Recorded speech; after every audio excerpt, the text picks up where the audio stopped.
Hello, hi ಮಕ್ಕಳ. ಕತೆ ಕೇಳೋಣ ಬನ್ನಿ. ಇವತ್ತು ನಿಮಗೋಸ್ಕರ ನಾನೊಂದು ಕತೆ ಹೇಳ್ತಾ ಇದ್ದೀನಿ. ಯಾವ ಕತೆ ಗೊತ್ತಾ? ಒನಕೆ ಓಬವ್ವ ಕತೆ. ಓಕೆ, ನೀವೆಲ್ಲರೂ ರೆಡಿ ಇದ್ದೀರಲ್ವಾ? ಕತೆ ಹೇಳಲಾ?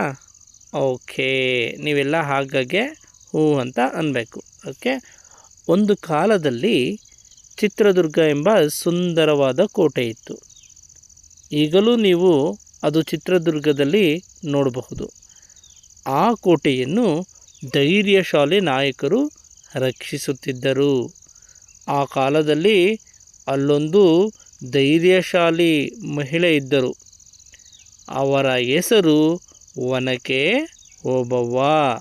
ನೋಡಿ, ಇದೇ ಚಿತ್ರದುರ್ಗದ ಕೋಟೆ. ನೀವೀಗ ನೋಡ್ತಿರಲ್ಲ, ಅದು ಇನ್ನೂ ಸಹ ತುಂಬ ಚೆನ್ನಾಗಿತ್ತು. ಈಗ ಸ್ವಲ್ಪ ಶಿಥಿಲಗೊಂಡಿದೆ, ಹಾಳಾಗಿದೆ. ಸರಿನಾ?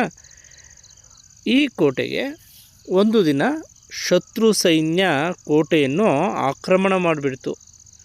ದೊಡ್ಡ ಬಾಗಿಲುಗಳು ಬಿಗಿಯಾಗಿ ಮುಚ್ಚಿದ್ರೂ ಸಹ ಕೋಟೆಯ ಗೋಡೆಯಲ್ಲಿ ಒಂದೇ ಒಂದು ಸಣ್ಣ ದ್ವಾರ ಇತ್ತು, ಕಿಂಡಿ ಇತ್ತು.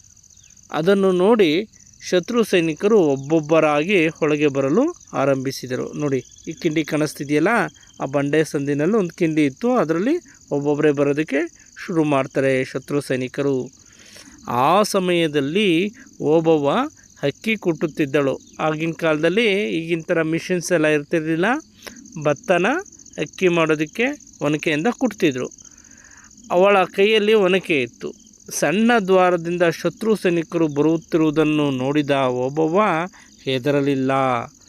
ಅವಳು ಧೈರ್ಯದಿಂದ ಒನಕೆಯನ್ನು ಹಿಡಿದು ಒಳಬರುವ ಸೈನಿಕರನ್ನು ಒಬ್ಬೊಬ್ಬರಾಗಿ ಹೊಡೆದಳು. ನೋಡಿ, ಇಲ್ಲಿ ಒನಕೆ ಓಬವ್ವ ಸೈನಿಕರನ್ನ, ಶತ್ರುಗಳನ್ನೆಲ್ಲ ಹೊಡೆದು ಸಂಹರಿಸಿರುವಂಥ ಚಿತ್ರ ಇದು. ಅವಳ ಸಾಹಸದಿಂದ ಶತ್ರುಗಳು ಭಯಪಟ್ಟರು. ಅಷ್ಟರಲ್ಲಿ ಕೋಟೆಯ ಸೈನಿಕರು ಬಂದು ಶತ್ರು ಸೇನೆಯನ್ನು ಓಡಿಸಿದರು. ಚಿತ್ರದುರ್ಗ ಕೋಟೆ ಉಳಿಯಿತು, ಊರು ಉಳಿಯಿತು. ಓಬವ್ವ ತನ್ನ ಧೈರ್ಯ ಮತ್ತು ಬುದ್ಧಿಯಿಂದ ನಾಡನ್ನು ರಕ್ಷಿಸಿದಳು. ಅಂದಿನಿಂದ ಅವಳನ್ನು ಒನಕೆ ಓಬವ್ವ ಎಂದು ಹೆಮ್ಮೆಯಿಂದ ನೆನಪಿಸುತ್ತೇವೆ. ನೋಡಿ, ಓಬವ್ವ ಹೇಗೆ ಕೋಟೆಯನ್ನು ರಕ್ಷಣೆ ಮಾಡಿದ್ಲು, ಊರನ್ನು ರಕ್ಷಣೆ ಮಾಡಿದ್ಲು.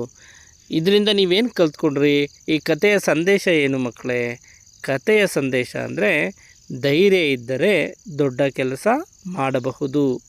ದೇಶ ಮತ್ತು ನಾಡಿನ ಮೇಲೆ ಪ್ರೀತಿ ಇರಬೇಕು.